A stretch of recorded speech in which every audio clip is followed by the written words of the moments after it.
بھی اگلا سوال ہے، عید قربان کی قربانی واجب ہے یا کہ سنت؟ عید قربان کی قربانی جو ہے آلموسٹ امت میں اتفاق ہے کہ یہ سنت مؤکدہ ہے، واجب نہیں ہے۔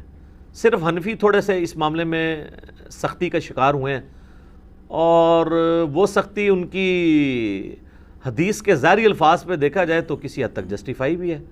سنن ابن ماجہ میں حدیث ہے، المستدرک حاکم کے اندر موجود ہے، مسند امام احمد میں ہے، امام حاکم نے بھی اسے صحیح کہا، امام ذہبی نے بھی موافقت کی کہ جو لوگ استطاعت کے باوجود قربانی نہیں کرتے وہ ہماری عیدگاہوں سے دور رہیں۔ تو اس میں چونکہ ایک وعید ہے، اس کی وجہ سے امام حنیفہ کا یہ موقف ہے کہ عید قربان کی قربانی واجب ہے۔ لیکن ہم پہلے بھی آپ کو بتاتے ہیں کہ احادیث کو آپ نے صحابہ کے فہم کے مطابق دیکھ کے چلنا ہے، سلف کے فہم کے مطابق نہیں، صحابہ کے فہم کے مطابق۔ سلف تو امام حنیفہ بھی ہیں، انہوں نے فہم غلط لے لیا ہے، تو سلف کے فہم سے مراد ہے صحابہ کا فہم۔ صحابہ کا فہم یہ ہے کہ مصنف عبد الرزاق میں اور سنن الکبریٰ البیہقی کے اندر موجود ہے کہ سیدنا ابو بکر اور عمر رضی اللہ عنہما بعض اوقات جان بوجھ کے عید قربان کی قربانی چھوڑ دیا کرتے تھے تاکہ لوگ اسے واجب نہ سمجھ لیں۔ تو عید قربان کی قربانی سنت ہے، واجب نہیں۔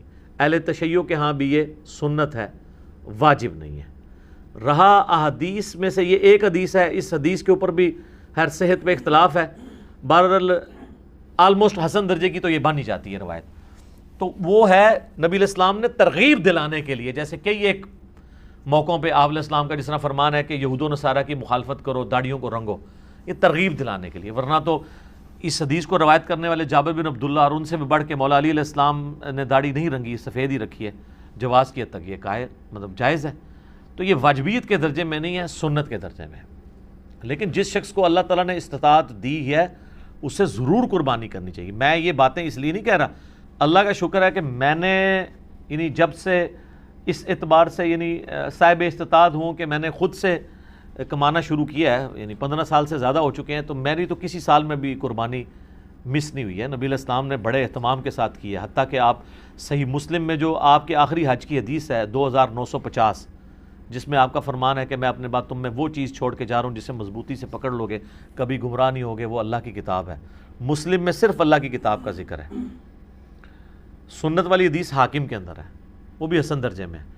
اور رہی غدیر خم کی حدیث، وہ تو حجۃ الوداع کے موقع پہ نہیں بلکہ واپسی پہ خم نامی گاؤں میں، وہ مسلم شریف میں ہے 6225 سے 6228۔ تو بخاری مسلم میں جو حدیث ہے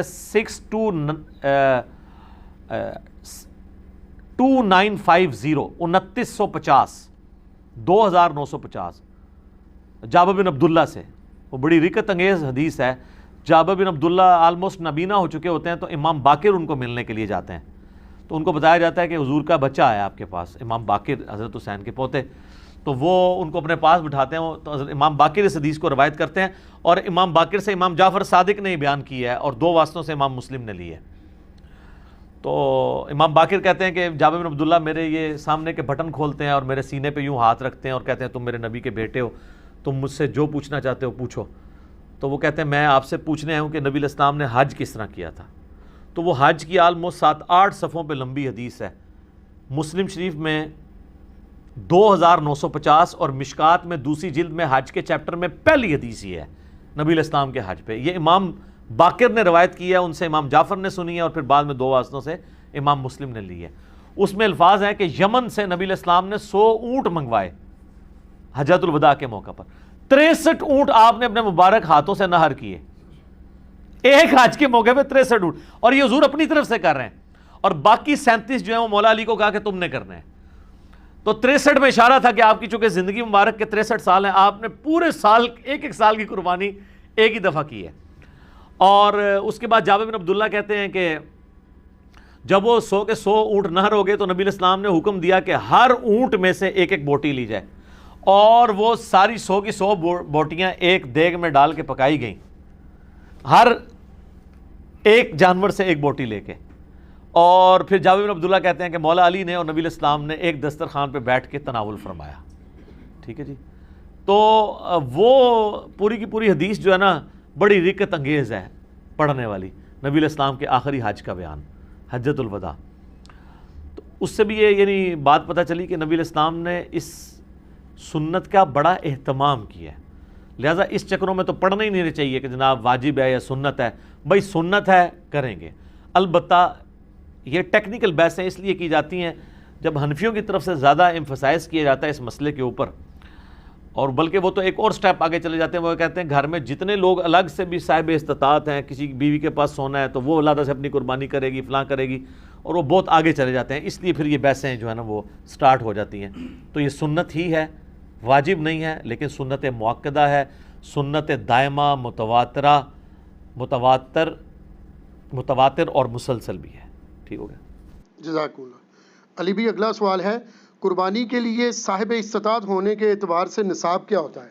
نصاب کے اوپر جی اتفاق ہے. صاحب نصاب وہ ہے جس میں قربانی کی استطاعت موجود ہے. اس کا زکوٰۃ کے نصاب کے ساتھ 52.5 تولے چاندی یا 7.5 تولے سونے کے ساتھ کوئی تعلق نہیں. ایک غریب آدمی ہے, قربانی کے دنوں میں اس کے پاس مال آ جاتا ہے, تو وہ قربانی کے اعتبار سے صاحب استطاعت ہے, وہ قربانی کر سکتا ہے. کر سکتا ہے لفظ میں اس لیے بول رہا ہوں چونکہ واجب نہیں ہے. میں یہ نہیں کہوں گا کہ وہ ضرور کرے, پھر تو واجبیت ہو جائے گی نا. تو میں نے آپ کو پہلے اس پہ بحث کر چکا ہوں. تو وہ صاحب استطاعت ہے, ضرور کرے. جہاں ہم اتنے اور خرچے کرتے ہیں تو قربانی کیوں نہ کریں. تو اس کے لیے آپ کے پاس قربانی کا خرچہ ہونا ضروری ہے. اب قربانی کا خرچہ بھی ظاہر ہے, اگر آپ اونٹ قربان کر رہے ہیں وہ تو 1.5-2 لاکھ روپے کا, اگر حصہ بھی ڈالتے ہیں تو آلموسٹ آج کل 18 سے 20 ہزار ہے. گائے کا 13 سے 15 ہزار ہے, اور بکرا لیں گے تو کم از کم بھی کوئی بہت بھی چھوٹے سے چھوٹا بھی دوندا بکرا ملا آپ کو تو 25 ہزار سے کم تو نہیں ملنے کا.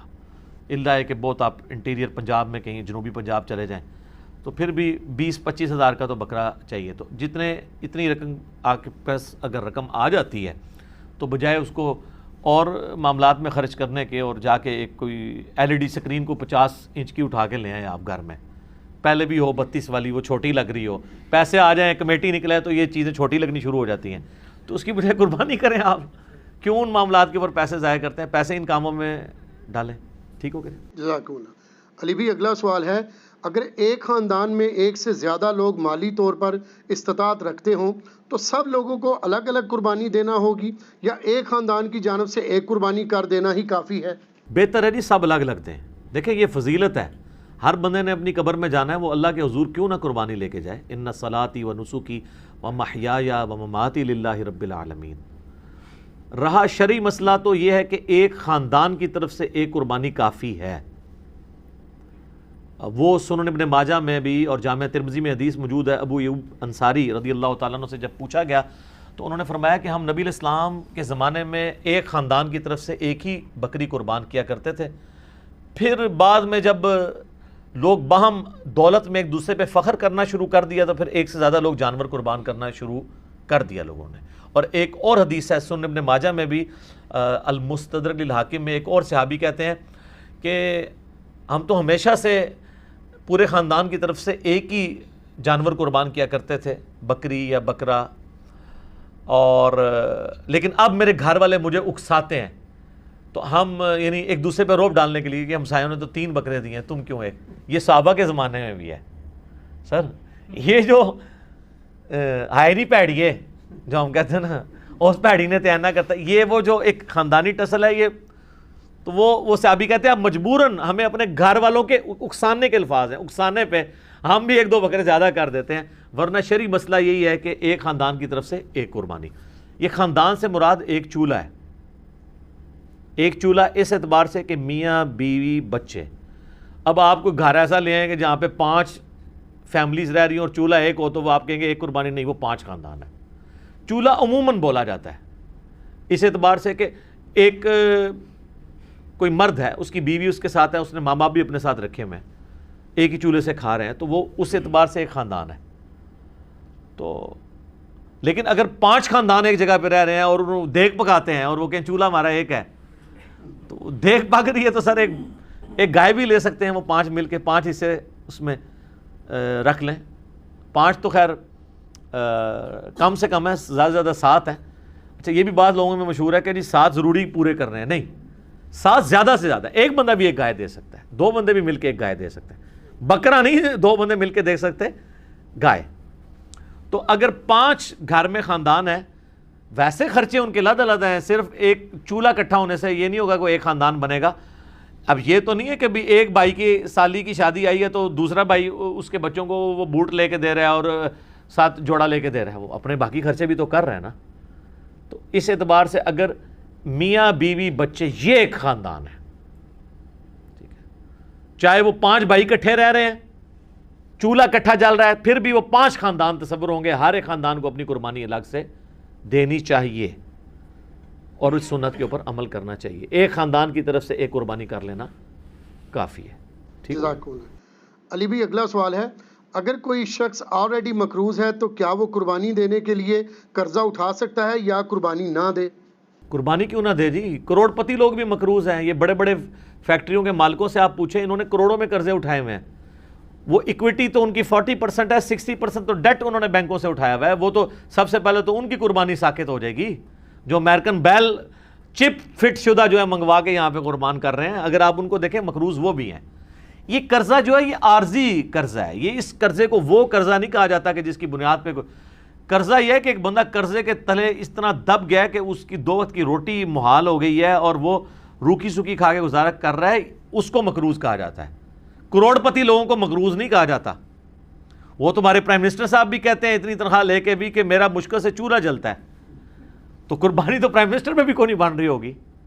اس طریقے سے اگر دیکھا جائے بڑے بڑے فیکٹری آنرز جو ہیں تو وہ اس طرح نہیں ہے. قرضہ اٹھا کے آپ کریں. یہ کمیٹی آپ نے قرضے ہی تو ڈالی ہوتی ہے, کمیٹی ڈال لیں.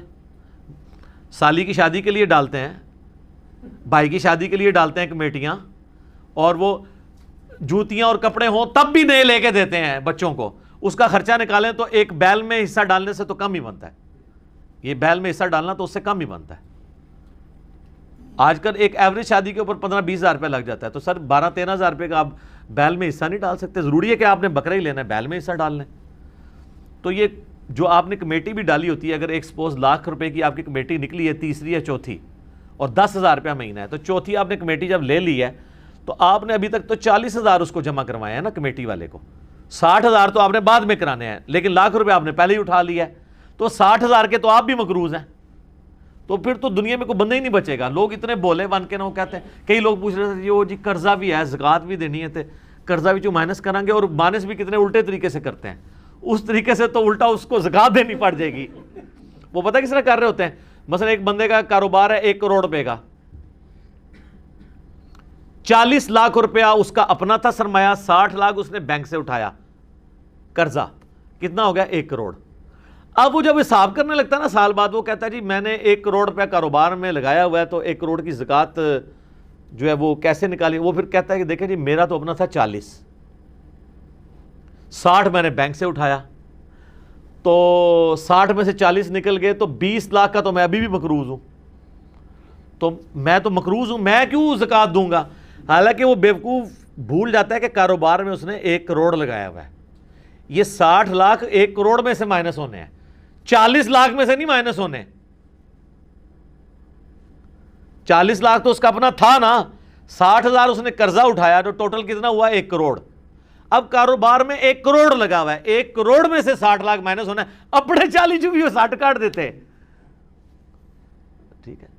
ویسے ماشاءاللہ آپ ان کو دیکھیں, ان پڑھ چٹے ان پڑھ ہے, کروڑوں کا بزنس کر رہے ہیں, آپ کو جناب زبانی پورے دن کا حساب کتاب بتا دیں گے, اور نام نہیں اپنا لکھ سکتے, کاروبار میں اتنے تیز ہیں. دعائے قنوت پھر بھی نہیں یاد ہوگی ان کو, جنازے تو ویسے ہی نہیں آتا نا, غور پہ ہے کوئی اور.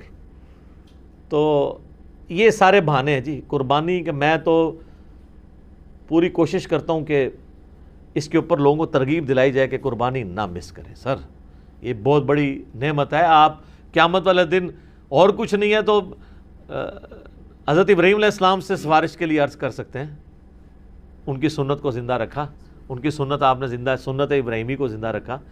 کوئی ایک نیکی اپنے ساتھ رکھیں اور اچھی چیز قربان کریں, ریاکاری کے لیے نہیں. جس طرح وہ یہ بھی دیکھیں آپ, یہ ٹی وی چینلز پہ شروع ہو جائے گا. وہ کراچی میں ایک بندہ ہے, وہ جناب بچپن میں ایک بیل اوپر 30 منزل پہ 4تھی منزل پہ چڑھا لیتا ہے, پھر وہ کرین آتی ہے اس کو اتارنے کے لیے. اس طریقے سے ایک بندہ ہے وہ جناب امریکن بیل منگواتا ہے, اس میں چپیں فٹ ہوئی ہوتی ہیں. تو اگر یہ وہ اللہ کے لیے اچھا جانور دینا بہت اچھی بات ہے, لیکن اس کی نمائش نہیں ہونی چاہیے.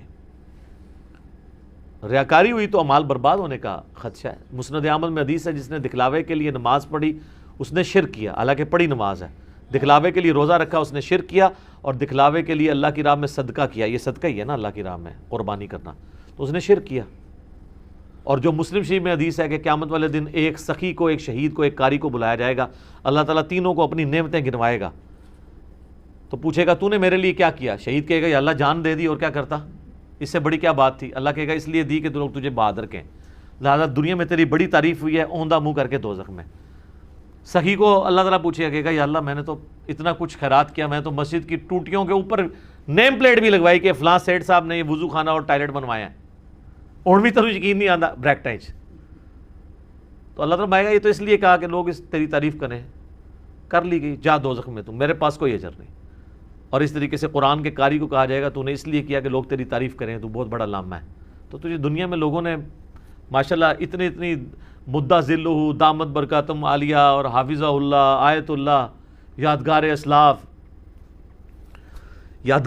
نہ لکھا کرو، یہ مطلب پتا کیا ہے کہ جڈا وڈا فراڈیا ہے نا، یہ اسلاف بھی ایڈے وڈے فراڈیے سن، یہ انہوں دی یاد ہی تازہ کر رہے ہیں نا، یہ تو اتنا خطرناک جملہ ہے نا لکھا کرو۔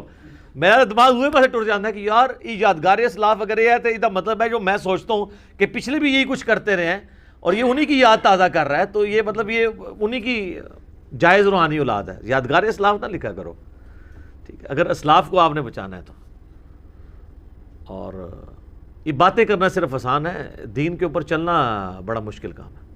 تو جناب قرضہ اٹھانا پڑتا ہے تو کوئی مسئلہ نہیں، قرضہ کیا آپ کو سب مر چلیں، قرضہ اٹھا کمیٹی ڈال لیں، پلان کریں قربانی کے لیے۔ اگر آپ نے ہر مہینے میں بھی 1000 روپے علیحدہ کیا ہو نا، سال بعد 12,000 روپے بن جاتا ہے، آپ ایک حصہ ڈال ہی سکتے ہیں۔ تو اس کو جس طرح باقی خرچے رکھے ہوئے ہیں نا، بچوں کی فیسیں آج کل 2000 سے تو سٹارٹ ہو رہی ہے ایک عام نارمل سکول کے اندر، تو 24,000 روپے تو آپ بچوں کی فیس بھی سال کی دے رہے ہیں، ٹھیک ہے۔ کرونا کی وجہ سے پھر بھی حیا نہیں آئی ہے اسکول والوں کو کہ پیسے ہی کچھ کم کر دیں، فیسیں آپ سے پوری لے رہے ہیں، تو سال میں 1000 روپے علیحدہ کر کے آپ اللہ کی راہ میں قربانی نہیں کر سکتے؟ کرنی چاہیے۔ ایون قرضہ بھی اٹھانا پڑتا ہے، ضرور اٹھائیں، کریں، کیونکہ یہ قرضہ ایسا نہیں ہے کہ جو آپ کی گردن کو دبوچ لے گا، آپ آسانی سے اتار لیں گے۔ 12-13,000 روپیہ کیا چیز ہے؟ اب اس چکر میں نہ پڑ جائے کہ میں نے جا کے 50,000 روپے دی کوئی بیتل بکری جا کے لینی ہے، تو وہ تو ظاہر ہے اتنا بڑا ہاتھ بھی نہ ڈالیں آپ، ٹھیک ہے، نارمل قربانی کر لیں جو آپ گھر میں۔ اچھا بعض لوگ ہیں گھر میں موٹا گوشت کھانے کو عیب اور گالی سمجھتے ہیں، اور جب قربانی کا موقع آتا ہے تو وہ بڑے گوشت میں حصہ ڈال دیتے ہیں پیسے بچانے کے لیے۔ تو چاہیے یہ ہے کہ پھر جو اگر آپ چھوٹے گوشت کو پریفرلی گھر میں کھاتے ہیں، صرف چھوٹا گوشت جو کھا رہے ہیں، میں ان کی بات کر رہا ہوں، جو مکس کر کے کھا رہے ہیں ان کی نہیں بات کر رہا، تو آپ کو پھر قربانی بھی چھوٹے گوشت کی ہی دینی چاہیے۔ لن تنالوا البر حتی تنفقوا مما تحبون، تم کبھی بھی نیکی کے اعلیٰ درجے کو نہیں پا سکتے جب تک کہ پسندیدہ چیزیں اللہ کی راہ میں خراب نہ کرو۔ ویسے موٹے گوشت سے آپ گن کھائیں اور کہیں جی ساڈے گھر سے پکدا ہی چھوٹا ہے، جدو قربانی دی واری آئے تھے وہ جناب موٹے گوشت کا حصہ 13,000 روپے کا بن رہا ہے اور بکرا جو ہے وہ آ رہا ہے 30,000 روپے کا، ادھر جناب تمہیں یاد آ جائے کہ وہ جی ابراہیم علیہ السلام جڑے نا وہ بھی بنایا بچڑا لائے سن فرشتے واسطے، تے موٹا گوشت تے سنت ابراہیمی ہے، ٹھیک ہے۔ سر بڑا گوشت سنت ابراہیمی ہے اور چھوٹا گوشت سنت محمدیہ ہے صلی اللہ علیہ وآلہ وسلم۔ بخاری مسلم میں حدیث شفاعت جو ہے وہ سٹارٹ ہی اس سے ہوتی ہے کہ نبی علیہ السلام کے سامنے دستی کا بکری کا گوشت رکھا تھا، آپ وہ ساتھ ساتھ کھا رہے تھے اور آپ نے شفاعت والی حدیث بیان کی کہ قیامت والے دن سب کے سب لوگ پہلے حضرت آدم کے پاس جائیں گے۔ وہ حدیث کا آغاز ہی بخاری مسلم کا اس سے ہوتا ہے، اور اس سے یہ بھی ثابت ہوا کہ کھانا کھاتے ہوئے گفتگو کرنا سنت ہے، لیکن یہ اس میں احتیاط بھی ہے۔ بعض لوگ بہت بڑے بڑے نوالے لیتے ہیں، ساتھ گفتگو کرتے ہیں، بعض کا سانس کی نالی میں چلا جائے نا تو لگ پتہ جانا جائے۔ یہ جو منع کرتے ہیں نا لوگ کھانا کھاتے ہوئے بولنا نہیں چاہیے، یہ کوئی شرعی مسئلہ نہیں ہے، بلکہ اس لیے کہا جاتا ہے کہ وہ کھانا کھاتے ہوئے بعض اوقات وہ سانس کی نالی میں چلا جاتا ہے۔ اور آپ کو پتہ ہے یہ جینون بیماری بھی ہے بعض لوگوں کو، میں کئی ایسے لوگوں کو جانتا ہوں جن کو معدے کا ایشو ہے نا، ان کو ڈاکٹرز نے باقاعدہ کہا ہوا ہے کہ آپ نے کھانا کھاتے وقت نا صرف کھانا کھانا ہے، نہ باتیں کرنی ہے، نہ ٹی وی دیکھنا ہے، اور آپ نے اپنے ذہن میں حاضر کرنا ہے کہ آپ کھانا کھا رہے ہیں، کیونکہ دماغ کے سگنل پھر وہ ایسے چلیں گے کہ آپ کا خوراک کی نالی میں نہیں جائے گا۔ یہ جینون پرابلم ہے، ٹھیک ہے۔ یہ اذانیں شروع ہو چکی ہیں، بقیہ کے سوالات انشاءاللہ اذانوں کے وقفے کے بعد انشاءاللہ۔ بسم اللہ والحمد للہ والصلاة والسلام علی رسول اللہ وعلی آلہ واصحابہ اجمعین الی یوم الدین۔ الحمدللہ آج 19 جولائی 2020 کی علمی و تحقیقی مجلس نمبر 124 کی جو اسٹوڈیو ریکارڈنگ ہے اس کے بقیہ سوالات کی طرف آتے ہیں اذان کے وقفے کے بعد والے سوالات کی طرف.